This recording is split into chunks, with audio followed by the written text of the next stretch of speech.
네, 방금 전에 저희가 전화 연결을 통해서도 계속해서 글로벌 증시가 승승장구하고 있다는 소식 들려드렸었는데요. 실적인 수치와 함께 앞으로 어느 쪽에 투자 아이디어를 얻어볼 수 있을지까지 한번 이야기 나눠보도록 하겠습니다. 자, 오늘은 증권부의 임지은 기자 나와 있습니다. 어서 오십시오. 안녕하세요. 네. 방금 전에 역시 들으셨겠지만 중국 GDP 성장률이 7.0%, 6년 만에 최저치가 나왔습니다. 이거는 이거고 네. 증시 지수 자체는 중국도 그렇고 일본, 홍콩 계속해서 승승장구하고 있지 않겠습니까? 네. 지수들이 실제적으로 얼마나 올랐는지부터 정리를 해주시겠어요? 네. 실질적으로 세계 15개국 가운데 13곳이 2008년 금융위기 이후에 최고치를 기록했습니다.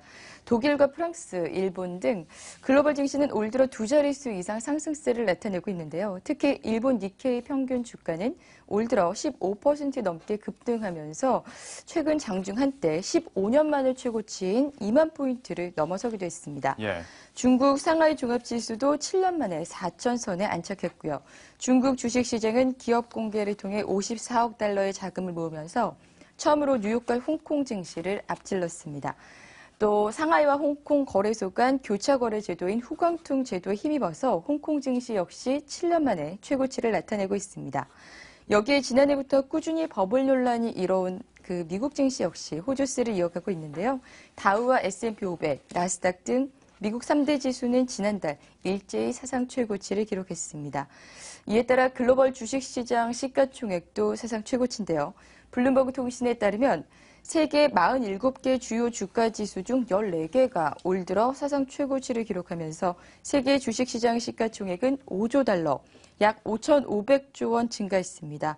이로써 글로벌 주식시장 시가총액은 사상 처음으로 70조 달러를 넘어섰습니다. 이게 무슨 종목도 아니고요. 한 나라의 지수인데도 20% 이상씩 아주 급격하게 상승을 하고 있습니다.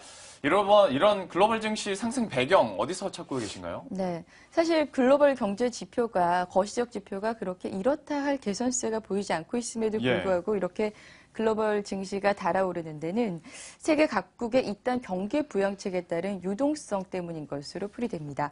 미국의 양적 완화에 의해서 유럽중앙은행 ECB가 막대한 자금을 풀고 있는데요. 유럽중앙은행은 지난 3월부터 매월 600억 유로, 그러니까 우리나라 돈으로 약 70조 원 규모의 국채 매입에 나섰습니다. 미국과 유럽뿐만 아니라 올 들어서 세계 각국이 경쟁적으로 금리 인하를 단행하면서 통화전쟁 국면에 접어들었는데요. 올해 들어서 양적 완화 또 금리 인하를 조치 단행한 국가는 총 24곳으로 집계됐습니다. 또 미국의 금리 인상 시기가 당초 예상보다 좀 늦춰질 것이다, 지연될 것이라는 관측이 나오고 우크라이나 사태와 이란 핵 협상 등 지정학적 변수들이 해결 조짐을 보이고 있는 것도 투자 심리를 자극하는 요인으로 볼 수 있습니다. 여기에 중국 정부가 추진하고 있는 1대1로 정책이 있죠. 여기에 대한 기대감이 세계 증시 부양에 한몫하고 있다는 분석인데요. 전체 프로젝트 규모가 1조 400억 위안에 달하는데 이 사업은 중국의 국내 총생산을 0.2%에서 0.3%포인트 끌어올리는 효과가 있을 것으로 전망됩니다. 우리가 현재 글로벌 증시 이야기를 하다 보니까 좀 이 질문이 약간 생뚱맞을 수도 있긴 하겠습니다만 해외 증시가 이렇게 잘 나가면 자연스럽게 해외 펀드 수익률도 좀 좋아지는 거 아니겠습니까? 이거 잠깐 점검을 해주시겠어요? 네, 제가 해외 펀드 수익률은 어떤지 좀 한번 조사를 해봤습니다. 근데 국내 연초 들어서 국내 주식형 펀드 수익률이 약 9%였거든요. 평균 수익률이. 근데 13일 종가 기준으로 해외 주식형 펀드 수익률은 14%에 달했습니다. 러시아 주식 펀드 수익률이 25%로 가장 높았고요. 그 뒤를 중국 주식과 유럽 주식이 각각 19%, 18%로 그 뒤를 이었습니다. 아시아 신흥 주식, 일본 주식, 또 인도 주식도 10% 넘는 상승률을 기록하면서 굉장히 우수한 성과를 보이고 있습니다. 지난해 랠리를 기록했던 북미형 주식 있잖아요. 북미 주식 펀드는 올 들어서 3%대 수준을 보이면서 좀 다소 주춤하는 모습인데요. 대다수가 이렇게 좀 전반적으로 호조세를 보이고 있는 가운데 이 브라질 펀드와 남미 신흥국 주식 펀드만 마이너스를 기록하고 있습니다. 브라질 쪽은 성격이 워낙 다르기 때문에 좀 뒤로 해야 될 것 같고 전체적으로 평균 수익률이 해외 펀드 수익률 같은 경우에 14%가 올라가고 있고 러시아는 25%까지 찍는 모습입니다.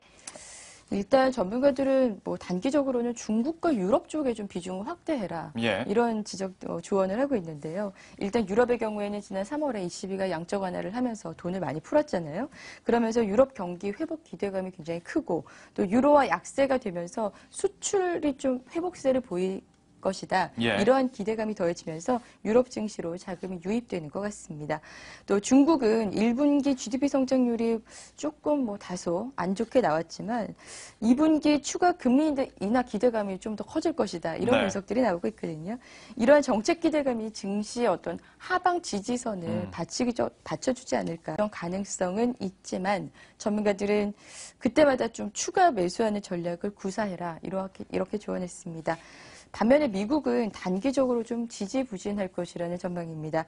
미국의 1분기 어닝 시즌이 시작된 가운데 1분기 순이익이 전 분기 대비 6%가량, 정확하게 5.9% 정도 감소할 것이라는 분석이 나오고 있는데요. 네. 미국에서 글로벌 자금이 유출되면서 유럽과 아시아, 이머징 국가에 좀 자금이 유입되는 모습입니다. 뭐 유럽과 아시아 지역, 특히 이머징 국가에 이런 미국 자금이 유입이 되고 있다는 점을 말씀해 주셨는데 앞서도 저희가 연관과 얘기를 할 때 금리 인상이 된다면 아무래도 이머징 국가가 좀 큰 타격을 받을 수밖에 없지 않습니까? 자금이 네. 빠져나갈 수 있는 우려가 있는 상황인데 네. 이 부분에 대해서는 자금 이탈 우려 어떻게 보고 계신가요? 네. 사실 미국의 금리 인상 이후에 일정 부분 자금 이탈, 단기적으로는 충격이 있을 것이라고 그러겠죠. 전문가들이 예. 보고 있습니다. 특히나 금융시장에 좀 취약한 러시아라든지 뭐 남미 이쪽 중심으로 자금 유출이 나타나면서 증시 변동성이 굉장히 커질 것으로 보고 있는데요. 예. 하지만 미국 금리 인상을 지난해부터 좀 주목했던 부분이고 또 미국의 연준이 포워드 가이던스를 통해서 금리 인상에 대한 시그널을 계속해서 주고 있기 때문에 그 충격이 좀 오래 가진 않을 것이다 이렇게 보고 있고요. 되려 출구 전략 시행 이후에 금리 인상이 실질적으로 된다면 불확실성이 없어졌다는 측면에서 증시에서는 오히려 또 긍정적인 흐름이 전개될 가능성도 점쳐지고 있습니다.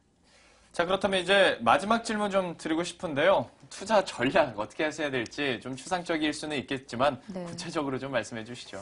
사실 해외 투자는 자산 배분 차원에서 굉장히 중요한 부분인데요. 예. 하지만 해당 국가나 종목 여기에 대한 우리 그 정보 접근성이 좀 떨어지기 때문에 종목을 좀 접근하는 것은 좀 리스크가 있다 이렇게 보고 있습니다. 예. 그래서 개인이 해외 투자를 할 때는 지수를 추종하는 ETF 투자를 하거나 해외 상품들이 많거든요. 그런 쪽으로 좀 접근하는 것이 좋을 것 같고요. 개별 종목에 투자를 할 때는 아무래도 전 세계 글로벌 증시 안에서도 좀 저평가된 한국 증시 또 한국 증시 뭐 접근성도 좋으니까요. 예. 한국 증시 내에서 좀 종목을 접근하는 것이 바람직하지 않을까 이렇게 판단됩니다. 무엇보다 좀 자산 배분이 중요할 것 같고 특히 이제 전문가가 직접 관리해주면 아무래도 개인이 하는 것보다 리스크가 좀 적어지지 않겠습니까? 네. ETF 상품 같은 것들도 여러분들이 한번 좀 주목하시면서 관심 가져보시면 좋을 것 같습니다. 지금까지 증권부의 임지은 기자와 함께 이야기 나눠봤습니다. 고맙습니다.